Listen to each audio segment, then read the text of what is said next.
नमस्कार मित्रमैत्रिणींनो, वाईज या माझ्या यूट्यूब चॅनलवर मी प्रियंका तुमच्या सर्वांचे हार्दिक स्वागत करते.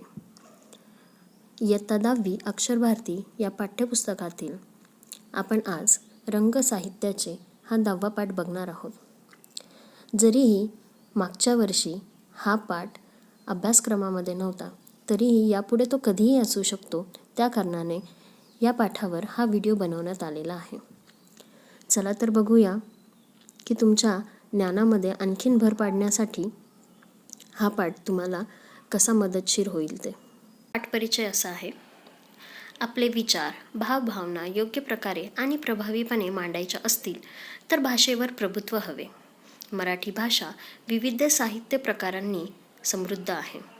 या साहित्याच्या वाचनाने भाषेवर प्रभुत्व येते आणि जीवनानुभवही समृद्ध होतो. प्रस्तुत पाठातून विविध साहित्य प्रकारांचा परिचय करून देण्यात आला आहे. या साहित्य प्रकारांशी मैत्री केली तर मनोरंजनाबरोबर आपले ज्ञानही वाढेल असा संदेशही दिला आहे. नाट्य स्वरूपातील हा पाठ साहित्यातील विविध कलाकृतींचा परिचय करून देणारा आहे. चला तर बघूया पाठ काय म्हणतो ते. सुश्रुतच्या वर्गाची सहल भिलार या पुस्तकाच्या गावाला नेण्याचे ठरले. वर्गात सूचना आली. दुसऱ्या दिवशी शिक्षकांनी भिलार या गावाची माहिती सांगितली. त्याबद्दल एक फिल्म दाखवली. सुश्रुतला ते खूप आवडले. घरी परतल्यावर तो सहलीला जाणार म्हणून आनंदाने झोपला. काही वेळाने त्याला जाणवले की काही पुस्तके मुलामुलींचा वेश करून आणि हातात हात घालून आनंदाने गाणी गात आहेत, नाचत आहेत. एवढंच नाही तर त्याला उठवतही आहेत. सुश्रुत झोपेतच म्हणाला, कोण रे तुम्ही? इथे काय करत आहात? पुस्तकाच्या वेशातील मुले सुश्रुतला म्हणाले, अरे आम्ही सर्व तुला भेटायला आलो आहोत. आम्हाला तुझ्याशी मैत्री करायची आहे. मग या पाठामध्ये एक सुश्रुत नावाचा मुलगा दाखवलेला आहे आणि त्याच्या वर्गाची सहल ही भिलार या पुस्तकांच्या गावाला जायचं ठरलं होतं. जेव्हा त्याला त्याच्याबद्दल कळलं तेव्हा त्या शिक्षकांनी त्याच्याबद्दल माहिती सांगितली व एक फिल्मही दाखवली, म्हणजे चित्रपटही दाखवला आणि तो सुश्रुतला खूप आवडला सुद्धा. मग घरी परत आल्यानंतर तो सहलीला जाणार म्हणून आनंदाने झोपून गेला. पण काही वेळाने त्याला असं जाणवलं की काही पुस्तके त्याला उठवत आहेत, आनंदाने गाणी गात आहेत, नाचत आहेत आणि मग ते सगळे त्याला म्हणतात की उठ, आम्हाला तुझ्याशी मैत्री करायची आहे. मग आता इथे आपल्याला संवाद दिलेला आहे. सुश्रुत म्हणतो, तुम्ही सगळे कोण आहात? मग त्यावर कथा म्हणते, अरे असा घाबरतोस काय? हे सगळे आपलेच मित्र आहेत. सगळ्यांशी चांगली मैत्री होईल तुझी. माझी ओळख तर तुला लहानपणापासूनच आहे. अरे मी आहे कथा. गोष्ट हे माझंच दुसरं नाव. मग कथा सांगते की तू असा का घाबरतो आहेस? तुम्ही सगळे कोण आहात असं का विचारतो आहेत? आम्ही सगळे तुझेच मित्र आहोत आणि तू जर सगळ्यांशी चांगली ओळख करून घेतली तर तुझी सगळ्यांशी चांगली मैत्री होईल. आणि माझी तर ओळख तुला लहानपणापासून आहेच. तर मी आहे कथा आणि गोष्ट हे माझं दुसरं नाव. सुश्रुत म्हणाला, आपली ओळख कशी काय? मग कथा म्हणाली, आजीच्या तोंडून इसाप नीती, पंचतंत्र, अकबर बिरबल अशा गोष्टी ऐकत ऐकत तुम्हाला मला वाचायची सवय लागते ना? सुश्रुत म्हणाला, हो, आत्ता आठवलं. आजी मला नेहमी कोल्हा, उंदीर, ससा, कासव यांच्या गोष्टी सांगायची. कथा परत म्हणते, बरं का सुश्रुत, आकर्षक सुरुवात आणि परिणामकारक शेवट ही माझी वैशिष्ट्ये. सुश्रुत म्हणतो, तुझे काही प्रकार असतात का? कारण आज मराठीच्या मॅडम म्हणाल्या आपण साहस कथा शिकूया. कथा म्हणते, अगदी बरोबर. परीकथा, भूतकथा, विज्ञानकथा, ऐतिहासिक कथा हे माझेच अनेक उपप्रकार आहेत. शिवाय नाटक, मालिका, चित्रपट या सर्व ललित कलांचा पाया म्हणजे मी. मूळ कथा दर्जेदार असल्याशिवाय कोणतीही कलाकृती उत्तम होऊ शकत नाही. एवढंच नाही तर उत्तम निवेदन तंत्रामुळे मी खुलत जाते, रंगत जाते. किंबहुना उत्तम निवेदन तंत्राचा वापर हे माझ्या यशाचं रहस्य. मग कथा आणि सुश्रुतमध्ये हे बोलणं चालू असतं की कथा तिच्याबद्दल सगळं सांगते की आईच्या तोंडून तू वेगवेगळ्या गोष्टी ऐकल्या असतील, त्याच्यामुळेच तुला माझी सवय लागली आहे. मग सुश्रुत पण होकार देत म्हणतो की हो, मला आठवलं. कोल्हा, उंदीर, ससा, कासव यांच्या गोष्टी त्याची आजी त्याला सांगायची. मग कथा त्यांना म्हणते की सुश्रुत, माझी जी सुरुवात असते ती खूप आकर्षक असते आणि परिणामकारक शेवट असतो. ही तिची वैशिष्ट्ये आहेत. मग सुश्रुत पण म्हणतो की तुझे काही प्रकारही असतात ना, की कारण आमच्या मराठीच्या मॅडमने आम्हाला सांगितलं होतं की आज त्या साहस कथा शिकवणार आहेत. मग कथाही त्यावर सांगते की परिकथा, भूतकथा, विज्ञानकथा, ऐतिहासिक कथा हे असे अनेक तिचे उपप्रकार आहेत. आणि शिवाय नाटक, मालिका, चित्रपट या सर्व ललित कलांचा ती एक भक्कम पाया आहे. जर मूळ कथा दर्जेदार असली तरच कुठलीही कलाकृती उत्तम होऊ शकते, नाहीतर ती होऊ शकत नाही. आणि एवढंच नाही तर उत्तम निवेदन तंत्रामुळे सुद्धा ती कथा अधिक खुलत जाते, रंगत जाते. किंबहुना उत्तम निवेदन तंत्राचा वापर हेच तिच्या यशाचं रहस्य आहे. सुश्रुत म्हणतो, तुला निर्माण करणाऱ्या लेखकांची नावं मला सांग ना. मग कथा म्हणते, य ग जोशी, वि स खांडेकर, विभावरी शिरूरकर, व्यंकटेश माडगूळकर, वपू काळे, शंकर पाटील, अण्णाभाऊ साठे, बापूराव बागुल, द मा मिरजदार यांसारख्या अनेक नामवंत लेखकांनी मला उत्तमोत्तम कथांनी मराठी वाचकांना तृप्त केलं. मग कथा सगळ्या लेखकांची नावे सांगते, ज्या लेखकांनी कथा लिहिलेल्या आहेत त्या लेखकांची ती नावं सांगते. आणि त्यांनी उत्तमोत्तम कथा लिहून वाचकांना तृप्तही केलं आहे असेही ती सांगते. म्हणजे अगदी नामवंत कलाकार यामध्ये आहे, जसं की य ग जोशी, वि स खांडेकर, विभावरी शिरूरकर, व्यंकटेश माडगूळकर, वपू काळे, शंकर पाटील, अण्णाभाऊ साठे, बापूराव बागुल, द मा मिरजदार आणि बरेच काही. मग सुश्रुत म्हणतो, किती सुंदर. आता ही ताई कोण बरं? कादंबरी. ती म्हणते, काय सुश्रुत, आवडली का कथा? मी कादंबरी, कथेची थोरली बहीणच म्हण हवं तर. कादंबरी म्हणजे खरं तर मोठी कथा, पण माझा आवाका कथेपेक्षा फार मोठा. सुश्रुत, मोठा म्हणजे किती ग? कादंबरी, अरे माझ्यात खूप खूप पात्र असतात, त्याचा परस्पर संबंध असतो. विविध घटना प्रसंगातून माझे कथानक हळूहळू उलगडत जाते. वाचता वाचता माझ्यातील पात्र तुम्हाला ओळखीची वाटू लागतात, आपल्यातीलच भासू लागतं. अनेक अनपेक्षित वळणं घेत घेत मी वाचकांची उत्कंठा वाढवते. आता या कथानकात पुढे काय होईल याचा विचार करत वाचक माझ्यात गुंतून जातो व रममाण होतो. मग सुश्रुतला अजून एक कोणीतरी दिसतं आणि मग तो विचारतो, आता ही ताई कोण बरं? मग ती असते कादंबरी. मग कादंबरी म्हणते, तर तुला कथा आवडली असेल तर मी कादंबरी, जी कथेची थोरली बहीण आहे, मीही तुला नक्कीच आवडेल, कारण माझा आवाका कथेपेक्षा खूप मोठा असतो आणि मला वाचताना तुमची उत्कंठा ही वाढत जाते. अनेक अनपेक्षित वळणं घेत घेत मी पुढे पुढे सरकत असते आणि माझा आवाका मोठा असल्यामुळे कथानक हळूहळू उलगडत जाते आणि त्यातली जी पात्रं असतात ती खूप आपुलकीची वाटू लागतात, म्हणजे आपल्यातलीच वाटू लागतात आणि त्यांचा आणि आपला परस्पर संबंध आहे असं कधीतरी वाटून जातं आणि हळूहळू आपण त्याच्यामध्ये गुंतत जातो, रममाण होतो. मग सुश्रुत म्हणतो, खरंच तुझा आवाका खूपच मोठा आहे. मग कादंबरी पुन्हा म्हणते, बरं का सुश्रुत, साहित्य क्षेत्रातील सर्वोच्च मानाचा ज्ञानपीठ पुरस्कार वि स खांडेकर यांच्या ययाती या कादंबरीला मिळाला तेव्हा मराठी माणसांचा ऊर अभिमानानं भरून आला. इतक्यात कविता सुश्रुतच्या खांद्याला धरून विचारते, कविता, सुश्रुत, ओळखलंस का मला? अरे मी आहे कविता. आपली तर फार वर्षापूर्वीपासून चांगलीच ओळख आहे, नाही का? तुमच्या पाठ्यपुस्तकातल्या सगळ्या कविता तुम्ही तालासुरात म्हणता. सुश्रुत म्हणतो, हो ताई, मला आठवतंय. ही आवडते मज मनापासून शाळा आणि श्रावण मासी हर्ष मानसी या माझ्या आवडत्या कविता. मग कादंबरी व सुश्रुतचं बोलणं चालू होतं तेव्हा कादंबरीसुद्धा म्हणते की साहित्य क्षेत्रातील सर्वोच्च मानाचा ज्ञानपीठ पुरस्कार हा वि स खांडेकर यांच्या ययाती कादंबरीला मिळालेला आहे. तेव्हा मराठी माणसांचा ऊर अभिमानाने भरून आला की सर्वप्रथम या कादंबरीला सर्वोच्च मानाचा पुरस्कार मिळाला म्हणून. मग एवढं त्यांचं बोलत असतानाच कवितामधूनच म्हणते की तू मला ओळखलं का? मी तर तुझ्या खूप जुन्या आठवणींमधली एक आहे. तुझी आणि माझी फार वर्षापूर्वींची चांगलीच ओळख आहे. मग सुश्रुतही म्हणतो, हो हो, मला आठवतं आहे ना की माझ्या ही आवडते मज मनापासून शाळा आणि श्रावण मासी हर्षमानसी या 2 आवडत्या कविता आहेत. मग कविताही म्हणते, छान हां सुश्रुत, माझं रूप छोटंसं आटोपशीर, मोजक्या शब्दात मोठा आशय व्यक्त करणं हे माझं वैशिष्ट्य. यमक, अनुप्रास अशा शब्दालंकारांनी माझं बाह्यरूप आणि उपमा, उत्प्रेक्षा, रूपकासारख्या अर्थालंकारांनी माझं अंतरंग सजवून कवी मला अधिक आशयगर्भ करतात. मग सुश्रुत म्हणतो, मॅडम नेहमी सांगतात कवितेची शब्दरचना अर्थपूर्ण व चपखल असते. कल्पनांचा सुंदर आविष्कार कवितेत असतो. हे बरोबर ना? कविता ती म्हणते, अगदी बरोबर. आणखी काय माहीत आहे सुश्रुत तुला? सुश्रुत म्हणतो, ताई मला असं वाटतं संगीतकारांनी स्वरराज चढवला की तुझं गाण्यात रूपांतर होतं. कारण तुला मी पाठ्यपुस्तकात वाचतो आणि CD मध्ये चित्रपटात ऐकतो सुद्धा. कविता म्हणते, छान निरीक्षण आहे हं तुझं. बरं मला एक सांग, तुझ्या शाळेत मराठी दिन साजरा करतात का? सुश्रुत म्हणतो, हो करतात ना. कविता म्हणते की कोणत्या तारखेला करतात? सुश्रुत पुन्हा म्हणतो 27 फेब्रुवारीला. कविता म्हणते, अगदी बरोबर. तो कोणाचा जन्मदिवस आहे माहीत आहे का तुला?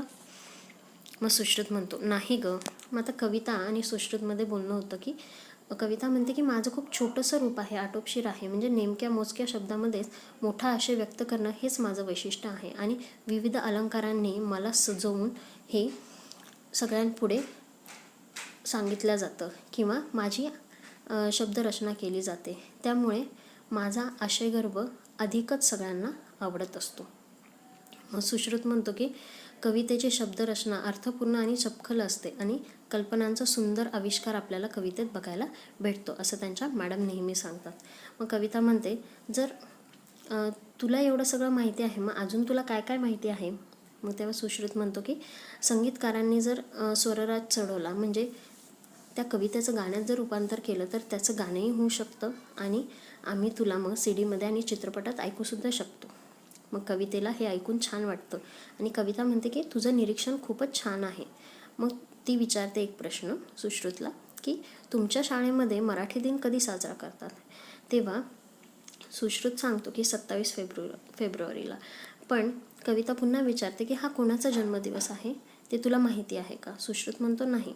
मग कविता त्याला समजावून सांगते की नटसम्राट नाटकाचे लेखक वि. शिरवाडकर म्हणजेच कविवर्य कुसुमाग्रज त्यांचा विशाखा या काव्यसंग्रहाला मानाचा ज्ञानपीठ पुरस्कार मिळाला आहे. सुश्रुत म्हणतो, खरंच?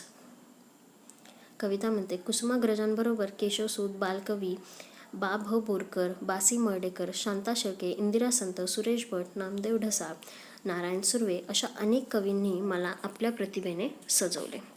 मग कविता अजूनही सांगते की नटसम्राट नाटकाचे जे लेखक आहे वि. शिरवाडकर म्हणजेच कविवर्य कुसुमाग्रज यांच्या वाढदिवसानिमित्त आपण मराठी दिवस साजरा करतो आणि त्यांच्या विशाखा या काव्यसंग्रहाला मानाचा ज्ञानपीठ पुरस्कारसुद्धा मिळालेला आहे. आणि त्याचबरोबर अनेक कवी यांनी त्यांना त्यांच्या प्रतिभेने सजवलेलं आहे.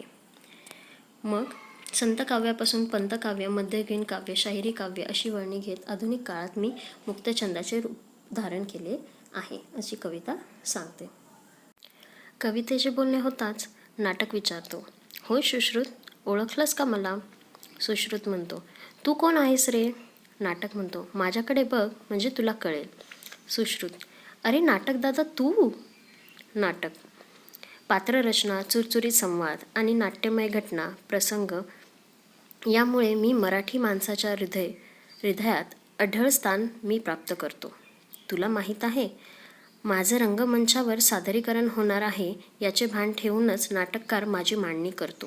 वाचनीय आणि प्रेक्षणीय व्हावं अशी त्याची अपेक्षा असते. सुश्रुत म्हणतो, मी कालच एक धम्माल बालनाट्य बघितलं. त्याचं दिग्दर्शन उत्तम होतं असे बाबा म्हणाले. नाटक म्हणतो, वा छान. अरे दिग्दर्शकासाठी मला दिग्दर्शित करणे हा आनंददायी अनुभव असतो. मराठी भाषेत गोविंद बल्लाळ देवल, श्रीपाद कोल्हाटकर, राम गणेश गडकरी, पु. ल. देशपांडे, वसंत कानेटकर, मधुसूदन कालेलकर, प्र. के. अत्रे अशा दिग्गज लेखकांनी मला समर्थपणे हाताळलं. मग नाटक आणि सुश्रुतमधला संवाद चाललेला असतो. जेव्हा नाटक सुश्रुतला विचारतो की तू मला ओळखलंस का, तेव्हा सुश्रुत म्हणतो की हो मी तुला ओळखलंय. मग नाटक त्याच्याबद्दल सांगतो की पात्ररचना, चुरचुरीत संवाद आणि नाट्यमय घटना प्रसंग यांमुळेच मराठी माणसाच्या हृदयात मी अढळ स्थान प्राप्त करू शकलो आहे. तर रंगमंचावर कसं सादरीकरण करावं याचे भान ठेवूनच नाटककार त्याची मांडणी करत असतो आणि वाचनीय त्यासोबतच प्रेक्षणीय व्हावं अशी त्यांची अपेक्षासुद्धा असते. मग सुश्रुत त्यावर म्हणतो की मी कालच एक बालनाट्य बघितलं आणि त्याचं दिग्दर्शन म्हणजे डिरेक्शन एकदम उत्तम होतं असे त्याचे बाबा म्हणाले होते. मग नाटक त्यावर म्हणतो की दिग्दर्शकांसाठी तर मला दिग्दर्शित करणे हा आनंददायी अनुभव असतो. मग मराठी भाषेमध्ये गोविंद बल्लाळ देवल, श्रीपाद कुलाटकर, राम गणेश गडकरी, पु ल देशपांडे, वसंत कानेटकर, मधुसूदन कालेलकर, प्र के अत्रे अशा दिग्गज लेखकांनी विविध नाटके लिहिलेली आहेत. म्हणूनच नाटक त्याबद्दल सांगत असतो. मग पुढे सुश्रुतला चरित्र म्हणतो की ए सुश्रुत, शुक शुक, इकडे बघ. सुश्रुत, कोण बोलवत आहे मला? चरित्र म्हणतो, अरे मी चरित्र. मी एखाद्या थोर व्यक्तिमत्वाच्या व्यक्तीचा लेखकावर प्रभाव पाडतो आणि त्याच्या आयुष्याची गाथा लिहिण्याची प्रेरणा लेखकाला मिळते आणि त्यातून मी जन्माला येतो. मग सुश्रुत आणि चरित्र यांच्यामध्ये संवाद होतो की चरित्र त्याच्याबद्दल सांगतो की एखादे थोर व्यक्तिमत्व असेल तर त्यांच्या व्यक्तीचा लेखकावर प्रभाव पाडतो आणि तो आयुष्याची गाथा लिहिण्यासाठी लेखकाला प्रेरणा देण्याचं काम करत असतो आणि त्यातूनच तो जन्माला येतो. सुश्रुत म्हणतो, मॅडम नेहमी म्हणतात की थोरांची चरित्र सामान्यांना प्रेरणा देतात म्हणून. मग आपण बऱ्याचशा लोकांची चरित्रे वाचली असेल तर त्या थोर लोकांची चरित्रे जी आहेत ती आपल्यासारख्या सामान्य लोकांना प्रेरणा देतात. आपण इन्स्पिरेशन त्यामधून घेऊ शकतो आणि लेखक त्यातही काम करतात की कसं इन्स्पिरेशनल असावं आणि त्यांचं व्यक्तिमत्व किती खुलून आणि सहजतेने सगळ्या वाचकांपर्यंत पोचवावं. मग चरित्र म्हणतो की अगदी बरोबर, कारण मी असतोच मुळी संघर्षमय, कर्तृत्ववान आणि संधीचे सुवर्ण संधीत रूपांतर करणारा. म्हणून सामान्य लोकांची मतं माझ्या सहवासात बदलतात. बाबासाहेब पुरंदरे, धनंजय गाडगीळ, भा द खेर, रणजित देसाई अशा अनेक प्रसिद्ध लेखकांनी मला हाताळले. चरित्र त्यांच्याबद्दल पण सांगतो की कुठले कुठले लेखक आहेत की ज्यांनी चरित्र लिहिलेली आहेत, जसं की बाबासाहेब पुरंदरे, धनंजय गाडगीळ, भा द खेर, रणजित देसाई यांची अनेक अशी चरित्रे आहेत की जी लेखकांनी लिहिलेली आहेत आणि ती खूप लोकप्रियसुद्धा झालेली आहे. लोकांची मनं व मतं ही चरित्राच्या सहवासात राहून बदलतात आणि मुळातच ते संघर्षमयी आणि कर्तृत्ववान असतात. त्यामुळे त्यांच्या संधीचे सुवर्ण संधीत रूपांतर करणारं म्हणजेच चरित्र होय. मग सुश्रुत म्हणतो, वा, सर्व ताई दादांनी मला किती माहिती दिली. आता हा कोणता दादा बरं? आत्मचरित्र म्हणतो. मग मी आत्मचरित्र, चरित्रांच्याच कुटुंबातील एक. चरित्र म्हणजे एखाद्या व्यक्तीच्या आयुष्याचं लेखकाने केलं वर्णन, तर मी म्हणजे व्यक्तीने स्वतःच्या जीवन प्रवासाचं तटस्थपणे केलेलं वर्णन. माझ्या आयुष्यात आलेल्या विविध टप्प्यांचे, वळणांचे, भल्याबुऱ्या अनुभवांचे कथन मी तटस्थपणे करतो. त्यातून मी साकारला जातो. स्वातंत्र्यवीर सावरकर, सुनीता देशपांडे, माधवी देसाई, डॉक्टर जयंत नारळीकर, डॉक्टर प्रकाश आमटे, मल्लिका अमर शेख, दया पवार, विश्राम बेडेकर, लक्ष्मण गायकवाड हे माझे गाजलेले लेखक. म्हणजे या सगळ्या लेखकांनी आत्मचरित्र लिहिलेले आहेत आणि ते खूप प्रसिद्धही आहेत. आणि आत्मचरित्र हे एक चरित्रांच्याच कुटुंबातील एक भाग आहे. आणि चरित्र म्हणजे जसं आपण कुठलाही लेखक किंवा व्यक्ती दुसऱ्या व्यक्तीच्या चरित्रावर लेखन करतो आणि त्याचप्रमाणे आत्मचरित्र म्हणजे स्वतःच्याच आयुष्यावर आपण लिखाण करणे आणि ते लिखाण तटस्थ असायला हवे. तर त्यांच्या स्वतःच्या जीवन प्रवासाचं तटस्थपणे केलेलं वर्णन म्हणजेच आत्मचरित्र. मग सुश्रुत जेव्हा म्हणतो की सर्व ताई दादांनी मला किती छान माहिती दिली, तेव्हा आत्मचरित्र हे सगळं बोलून जातो. मग सुश्रुत म्हणतो, अरे सर्वात शेवटी तो कोणता दादा उभा आहे आणि तो माझ्याशी बोलणार नाही? प्रवास वर्णन. तो म्हणतो, का नाही बोलणार, जरूर बोलेल. अरे मीच तुला घरी बसून दूरदूरच्या गावी देशी पोचवणार ना. सुश्रुत म्हणतो, म्हणजे आणि ते कसं काय? प्रवास वर्णन म्हणतो, माझं ते कार्यच आहे. एखाद्या ठिकाणी प्रवास करून आल्यानंतर प्रवासाची, प्रेक्षणीय ठिकाणांची रोचक, मुद्देसूद आणि जशीच्या तशी माहिती वाचकांपर्यंत मी पोहोचवतो. ही माहिती रटाळ, कंटाळवाणी न होऊ देता रंजक पद्धतीनं मनवेधक भाषेत मांडणं हे लेखकाचं कसब. लेखक त्या ठिकाणच्या माहितीबरोबरच स्वतःचे अनुभव, भावना, निसर्ग सौंदर्य, व्यक्तिविशेष यांचीही सुरेख मांडणी करतो. मग सुश्रुत म्हणतो, म्हणजे ना तिकीट ना विजा ना बस ना विमान, मी कुठेही जाऊ शकतो, सर्व ठिकाणांना भेट द्यायला तुझ्या माध्यमातून. मग सुश्रुत सर्वात शेवटी म्हणतो की हा सर्वात शेवटी कोणता दादा उभा आहे आणि तो माझ्याशी बोलणार नाही का. मग प्रवास वर्णन म्हणतो की नाही नाही, मी पण तुझ्याशी बोलेल, नक्की बोलेल, आणि मीच असा एक आहे की जो तुला घरी बसून दूरदूरच्या गावी देशी पोचवू शकतो. त्याला प्रवास वर्णन असे म्हणतात. म्हणजे तुम्ही घरी बसून सगळ्या ठिकाणांची माहिती, प्रेक्षणीय ठिकाण असो किंवा रोचक ठिकाण असो किंवा ॲडव्हेंचरस असो, तर त्या सगळ्या ठिकाणांची माहिती तुम्हाला प्रवास वर्णनाद्वारे कळवली जाते. मग लेखक जे असतात ते अगदी रोचक, मुद्देसूद आणि जशीच्या तशी माहिती वाचकांपर्यंत पोहोचवत असतात. जी माहिती कधीच आपल्याला रटाळवाणी, कंटाळवाणी अशी वाटत नाही, ती रंजक पद्धतीने मनोवेधक भाषेत ते मांडण्याचं काम करत असतात. त्यामुळे स्वतःचे अनुभव, भावना, निसर्ग सौंदर्य आणि व्यक्तिविशेष यांची त्यांनी सुरेख मांडणी त्या प्रवास वर्णनामध्ये केलेली असते. म्हणून सुश्रुतला एवढा आनंद होतो की ना तिकीट ना विजा ना बस ना विमान, मी याच्याशिवायही कुठं जाऊ शकतो आणि सर्व ठिकाणांना भेट देऊन येऊ शकतो, असं सुश्रुत म्हणतो. मग प्रवास वर्णन म्हणतो, अगदी बरोबर, हेच माझं वैशिष्ट्य. म्हणूनच मला गंगाधर गाडगीळ, रा भी जोशी, पु ल देशपांडे, रमेश मंत्री, मीना प्रभू अशा मोठ्या लेखकांनी आपलंसं करून प्रसिद्ध केलं. सुश्रुत म्हणतो, किती छान आहात तुम्ही सगळेजण, तुमच्याशी मैत्री करायला खूप आवडेल मला. तुमच्यासारख्या निस्वार्थी मित्रांमुळे माझं मनोरंजनही होईल, ज्ञानही वाढेल आणि त्यामुळे माझे लेखनही सुधारेल.